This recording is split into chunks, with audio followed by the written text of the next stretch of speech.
अस्सलाम वालेकुम, सत श्री अकाल। मैं हरमीत सिंह और आप देख रहे हैं आपका अपना यूट्यूब चैनल। नाज़रीन, आज बात करेंगे ट्रंप का गरूर खाक में मिल गया, किसकी जीत हुई किसकी हार हुई। इसराइल इस वक्त कहाँ खड़ा है उस पर भी बात करेंगे। सुप्रीम लीडर का बड़ा इंपॉर्टेंट बयान आया, उस पर भी बात करना जरूरी है। और साथ साथ भी बताएंगे कि इस्लामाबाद में जो बड़ी बैठक होगी उसमें कौन कौन आने वाला है, और इस पर भी बात करेंगे कि इस वक्त दुबई में जो तज्ज़ियेकार हैं वो पाकिस्तान के खिलाफ क्यों इस किस्म का घटिया अल्फाज का चुनाव कर रहे हैं। बहुत शुक्रिया आप सबका जिस तरीके से आप हमारे साथ जुड़े हैं। दोस्तों, आपको याद होगा कि डोनाल्ड ट्रंप जिस फिरौनियत से, जिस तरीके से वो बात करते थे, जिस तरीके से वो करते थे कि मैं रिजीम चेंज कर लूंगा, वहां की आवाम को आज़ादी दे दूंगा, वहां पर यूरेनियम पर कब्जा कर लूंगा, वहां पर अबनाए हुर्मुज़ पर कब्जा कर लूंगा, मैंने तमाम तर इंस्टॉलेशन तबाह कर दी है, मैंने जो है आर्मी को, IRGC को खत्म कर दिया है, मैंने जो है उनके मिसाइल सिस्टम को, ड्रोन सिस्टम को तबाह कर दिया है। लेकिन आज आप देखें, डोनाल्ड ट्रंप जो नहीं मान रहा था वो 10 पॉइंट्स आज उनको सरेंडर होना पड़ा है। और मैं आपके सामने एक चीज रखता हूं कि डोनाल्ड ट्रंप ने जो धमकी दी थी कि मैं आपकी तहजीब को, मैं आपकी तारीख को मिटा दूंगा। दोस्तों, एक चीज याद रखना कि दुनिया में मंगोल आया, हलाकू खान आया, चंगेज खान आया, दुनिया में बड़े बड़े ऐसे जालिम आए जिन्होंने कोशिश की कि इल्म की रोशनी को बुझाया जाए, जिसने कोशिश की कि फलां की तारीख को खत्म किया जाए। आपको याद होगा बगदाद में जिस तरीके से खून की होली खेली गई थी और पूरा शहर जलाकर राख कर दिया गया था। चंगेज खान, हलाकू खान और इनकी नस्लों ने आगे जाके पूरी दुनिया में जिस तरीके से उन्होंने तबाही बर्बादी फैलाई थी, क्या मुझे बताएं कि कोई अपनी तारीख से अलग हुआ? बिल्कुल नहीं हुआ। तारीख आज भी जिंदा है, तहजीब आज भी जिंदा है, रिवायात आज भी जिंदा है, मजहब पर कायम लोग आज भी अपने मजहब पर कायम है, अपनी जुबान पर, अपने रीत रिवाज पर कायम है। तो डोनाल्ड ट्रंप ये भूल गया था कि 6000 साल तारीख, ईरान वो मुल्क है जो बड़े बड़े रोमन अंपायर, ग्रीस, दीगर को हम देखें तो उनके सामने कभी सरेंडर नहीं हुआ, लड़ा है मैदान में। और चाहे वो कई जगहों में उसको हार नसीब हुई है, लेकिन वो मैदान से भागा नहीं है। बरतानिया ने जब पूरे खित्ते में अपना सरसूख बढ़ाया, पूरी दुनिया में कॉलोनियां बनाई, हत्ता कि अमेरिका को कॉलोनी बनाया, तब जाके ईरान के सामने उसको पता चल गया कि ईरान के साथ ये सब कुछ नहीं हो सकता जो ख्वाब मैंने पूरी दुनिया में पूरा किया है। तो वो ईरान जिसको फतह करने के लिए अमेरिका और इसराइल कूद पड़े थे, आज वो आपके सामने है। और एक चीज मैं आपके सामने रखूं कि मैं देख रहा था इस बहादुर कौम को, इनकी जुर्रत को, इनकी इस्तिकामत को। इसमें फलस्तीन का बहुत बड़ा इंपॉर्टेंट रोल है। फलस्तीनियों के साथ तमाम तर मुसलमान ममालिक साइड लाइन पे हुए, तमाम तर मुसलमान ममालिक इसराइल और गजा के जाके गोद में बैठे। सिर्फ आपको देखा कि वहां पर गरीब यमनी थे और ईरान था जो स्टैंड ले रहा था। यह फलस्तीनियों की दुआओं का नतीजा है कि खुदा ने वो सुन ली और आज फतेह जो है हक की हुई, सच की हुई।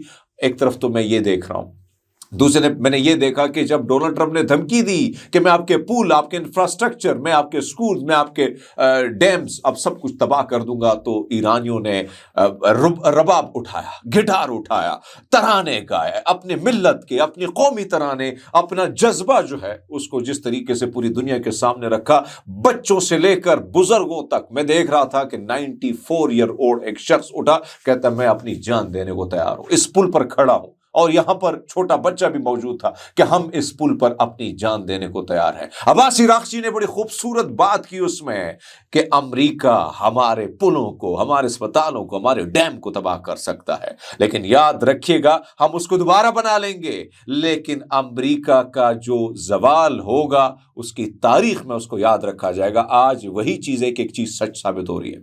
अब मैं आपके सामने वही चीजें रख रहा हूं जिसके हवाले से बार बार डोनाल्ड ट्रंप उन चीजों को रिजेक्ट कर रहा था। मुझे पता था कि अमेरिका एक बुरी तरह फंसा हुआ है, और डोनाल्ड ट्रंप जो जहनी मरीज है, जो अपने आप को किस तरीके से इस जंग से निकालना चाहते थे, अब अमेरिका में जो बातें चल रही हैं दोस्तों, उस पर अगर आप देखें, एक तरफ तो उनके मुआवजे के हवाले से बात चल रही है कि भाई साहब इसका जहनी तवाज़ुन ठीक नहीं है, अमेरिका को तबाह कर देगा। दूसरे ने पूरी दुनिया की मईशत को, इस शख्स ने 13 महीने में से जब से आया, पूरी दुनिया की मईशत जो है वो लड़खड़ाती नजर आती है। एक तरफ तो जो पॉइंट है वो पॉइंट जिसको बार बार डोनाल्ड ट्रंप रिजेक्ट कर रहा था, आज वो पॉइंट आपके सामने मैं रख लेता हूं।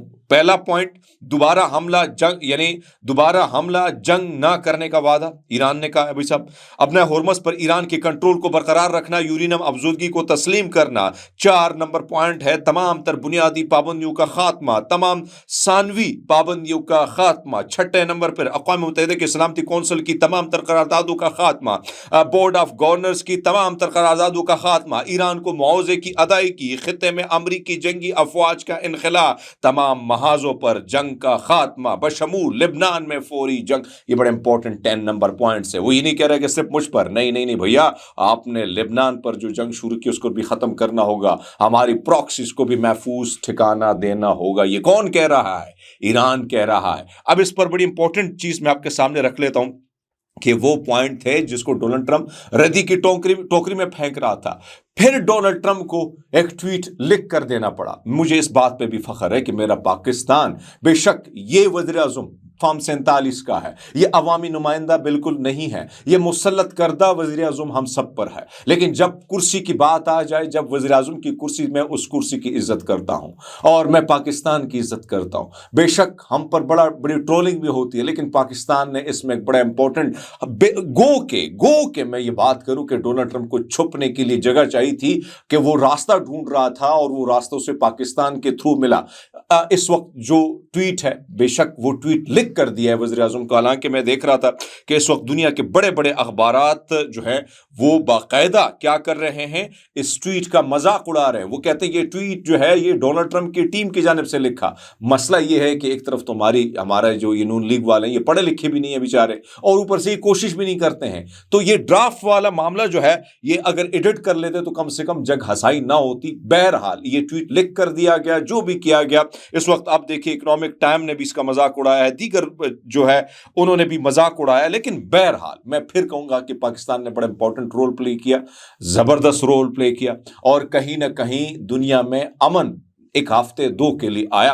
अब अपना हुर्मस का हवाले से जो जो चीज़ें, फिर इसको अब्बास इराक़ची ने भी पाकिस्तान का शुक्रिया अदा किया और उन्होंने बाकायदा ज़बरदस्त तरीके से, ज़बरदस्त अंदाज में अब्बास इराक़ची ने सारी चीज़ों को कोट किया कि भाई साहब हमारी जो बहादुर फौज है वो इस चीज़ पर अमल करेगी। 2 हफ्तों पाकिस्तान को उन्होंने शुक्रिया अदा किया। लेकिन आप देखें कि वो तमाम तर शराइत जो हैं वो ईरान के किसने माने, आखिरकार डोनाल्ड ट्रंप को मानना पड़ा। और अभी मेरे पास खबर आई है, इसना से ये खबर है, ईरान की खबर रसाई एजेंसी है, वो कहते हैं कि ईरानी पार्लियामेंट के स्पीकर मोहम्मद बाकिर कलीबाफ पाकिस्तान के दारुल इस्लामाबाद में जुमे को होने वाले मुज़ाकरात में ईरानी मुज़ाकराती टीम की क़यादत करेंगे, जबकि अमरीकी वफद की नुमाइंदगी नायब सदर JD वैंस जो है वो भी इस्लामाबाद आएंगे। ये अभी तक ये खबरें चल रही है, शायद टीम में बदलाव हो सकता है, लेकिन अभी इंपॉर्टेंट खबर जो है मैंने आपके सामने शामिल की। अब आते हैं ईरान के सुप्रीम लीडर जो है उन्होंने क्या कहा है, वो जरा आपके सामने उनका ट्वीट रख लेते हैं। वो कहते हैं कि जंग खत्म नहीं हुई, ये सिर्फ वक्फा है। माम अस्करी शाखें सुप्रीम लीडर के हुक्म पर फौरी तौर पर जंग बंदी पर अमल करें, मगर मुल्क मुकम्मल तौर पर हाई अलर्ट रहे।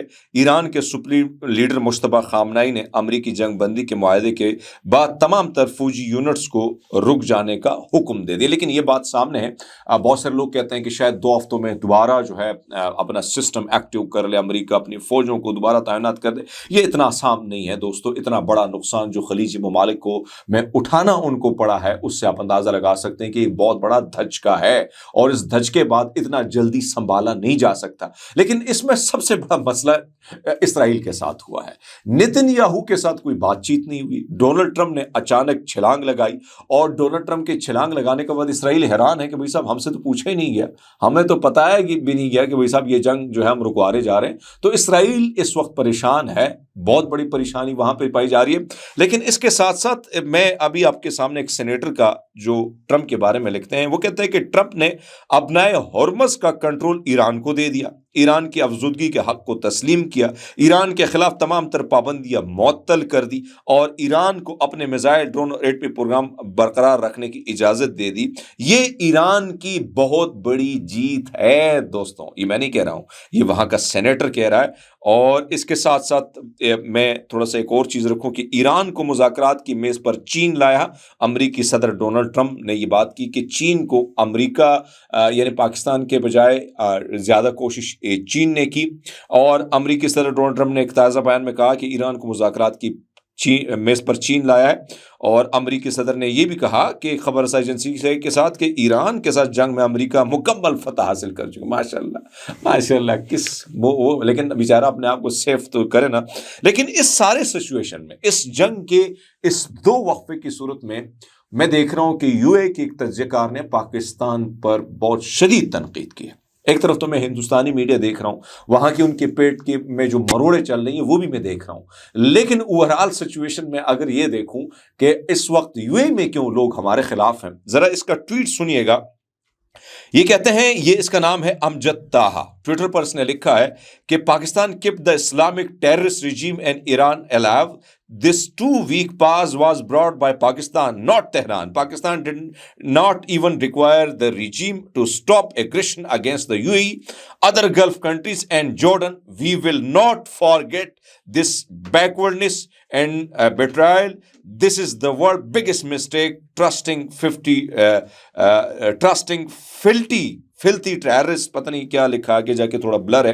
बहरहाल अब मैं इसका थोड़ा सा माना आपके सामने कर रहा हूं। ये कह रहा है कि पाकिस्तान ने ईरान की इस्लामी दहशतगर्द हुकूमत को, पाकिस्तान ने इस्लामी दहशतगर्द हुकूमत को, ईरान की इस्लामी दहशतगर्द, ये लफ्ज इस्तेमाल कर रहा है।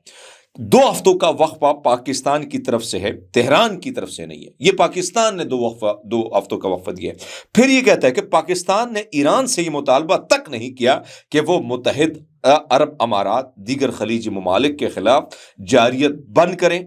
हम पाकिस्तान की इस धोखाधही को कभी नहीं भूलेंगे। यानी ये कहता है कि ईरान के हवाले से पाकिस्तान ने ईरान को ही नहीं कहा कि आप खलीजी ममालिक पर मामलात बंद करें। मुझे समझ नहीं आ इस बंदे की खोपड़ी पे कि भाई सब खलीजी ममालिक पे कौन से हमले हो रहे हैं, वो तो अमरीकी एसेट पे हमले हो रहे हैं। ऑलरेडी मामला हो चुका है कि उन एसेट पर भी ईरान हमले नहीं करेगा। खलीजी ममालिक पे उन्होंने कौन से हमले किए हैं। अब ये कहता है कि हम पाकिस्तान के इस धोखे को नहीं भूलेंगे, ये दुनिया की सबसे बड़ी गलती है। गंदे ईरानी दहशतगर्दों पर भरोसा किया जाए, ट्रंप इस पर पछताएगा। दहशतगर्दों पर भरोसा नहीं करना चाहिए और ना ही इनके साथ मुज़ाकरात करना चाहिए। भाई साहब, ये मैं नहीं कह रहा हूं, बल्कि ये कौन कह रहा है, ये अरब अमारात का एक सीनियर तज्ज़ियेकार है। मैं ज़रा आपके सामने नक्शा दिखाता हूं, फिर आप सोचें कि भाई साहब ईरान बेचारा क्या करे। अब ये ज़रा देखें, सऊदी अरब के 5 अहम मराकज़ जहां पर हमले शहरी तनसीबात पर ईरान में होते हैं, तेल की तनसीबात, गैस की तनसीबात। ये ज़रा अगर आप इस नक्शे में देखें ना, तो यहाँ से ही उड़ते हैं, परवाज़ें उड़ती हैं इसराइल और अमेरिका की, और वो जाके ईरान पर हमला करती हैं, या दुबई के अरब अमारात के जो अड्डे हैं वो इस्तेमाल होते हैं। तो ऐसे में ईरान थोड़ी माला पहनाएगा, आप अपने अड्डों को ना इस्तेमाल होने दे। आप एक चीज़ याद रखिएगा, अगर ये जंग ईरान के खिलाफ अमेरिका लड़ता समुद्री रास्तों में, तो सबसे पहले तो जिब्राल्टर को जिस तरीके से उन्होंने भगाया है वो तो भाग गया। आपका जो है इब्राहिम लिंकन जो है वो वहां से भाग गया। तो समुद्री तौर पर तो ईरान फतेह हासिल कर चुका था।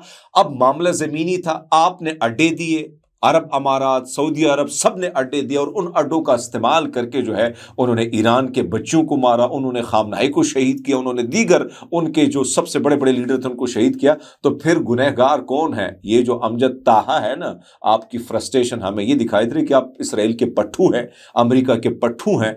आपने गजा के मामले पर जिस तरीके से अपने खामोशी इख्तियार की, और इस वक्त इस जंग में आपके अमेरिका और इसराइल के एसेट जो ईरान के खिलाफ इस्तेमाल हो रहे हैं, अब आके आप पाकिस्तान पे वो कर रहे हैं। आप अभी तक तो आप मिन्नतें तरले हमारे कर रहे थे कि भाई साहब आओ हमारे साथ, हमारे लिए लड़ो, खुद तो आप बंदूक उठाने के काबिल नहीं है। हमारी मिन्नतें तरले हो रही थी, जब हमने इनकार किया तो फिर कहा कि भाई हमारे पैसे दे दो। दोस्तों, नवाज शरीफ साहब, ये जो नवाज शरीफ कैंसर हॉस्पिटल है जो मरियम नवाज साहिबा बना रही हैं, इसमें करप्शन के हवाले से जो है बड़े चीज़ें आई हैं। 74 अरब रुपए का ये मेगा प्रोजेक्ट है जिसमें काफ़ी ताख़ीर की गई है, मुबैना नाक़िस तामीर इसकी हुई है, कंस्ट्रक्शन टेक्निकली तौर पर बड़ी बेज़ाब्तियों का, कमज़ोरियों का, मालियाती कारकर्दगी और इंतज़ामी नाकामियों की संगीन इंकशाफात जो हैं ये सामने इसका पोल खुला है। सरकारी मॉनिटरिंग रिपोर्ट्स ने इस मंसूबे की कारकर्दगी का पोल खोल दिया, प्रोजेक्ट पर संगीन सवालात उठा दिए हैं और रिपोर्ट में बताया गया है कि नाकिस तामीर, डिज़ाइन की संगीन गलतियां,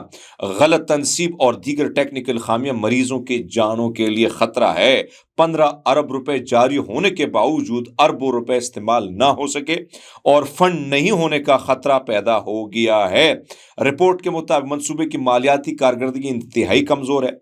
63% हदफ के मुकाबले में सिर्फ 31% फंड खर्च हुए हैं, जबकि फिजिकल पेशरफ भी सुस्त रही है। ठीक है, दस्तावेजात के मुताबिक अस्पताल बिल्डिंग सिर्फ 14.18% जो है ये कहा जा रहा है कि ही है। मेरो ट्रांसप्लांट सेंटर 1.43%, जबकि बायोमेडिकल आलात की तनसीबात महज 2.52% जो है। माजरत के साथ ये 14 नहीं तो 4 थे, नहीं इतना कम। रिपोर्ट में इशारा दे गए मुतादिद टेक्निकल खामियां, हिफाजत इंतजाम, और इसमें भी आप देखें ये मामला होना है। ये मरियम नवाज जो है ये इमरान खान के मुकाबले में शौकत खानम तो उन्होंने गवर्नमेंट से थोड़ी बनाया था, एक से करके दूसरे से चंदा करके बनाया था। अब नवाज शरीफ कैंसर अस्पताल ये मुकाबले में आ गई, क्योंकि हर चीज़ तो इसने अपने बाप दादा परदादा ताया अपने नाम से करानी है, तो इसमें भी करप्शन की चीज़ें आ चुकी हैं। दूसरे दोस्तों आपसे बात करेंगे, इस वक्त इमरान खान का जो जलसा यानी तहरीक इंसाफ का जो जलसा लियाकत बाग में होना था रावलपिंडी में कल, उस हवाले से खबर आई है कि भाई साहब उसकी इजाज़त नहीं दी गई है तहरीक इंसाफ को। और इस वक्त देखना यह है कि ये एक बहुत बड़ी खबर है, खासकर तहरीक इंसाफ के हवाले से। जब भी वो जलसे की बात करती है, पुरअमन एहतजाज की बात करती है, उनके लोगों को गिरफ्तार किया जाता है, उन लोगों को पकड़ा दकड़ा जाता है। दूसरे ने कल जिस तरीके से जुल्म हुआ है, खवातीनों को ताले लगाकर इमरान खान की बहनों को अंदर मार्केट में बंद कर दिया गया था, खवातीन को बंद कर दिया गया था। एक एमपीए जो उसको उसके टांग पर जो है वो गोली लगी है, शदीद जख्मी हालत में, बेहोश की हालत में उसको अस्पताल मुंतकिल किया।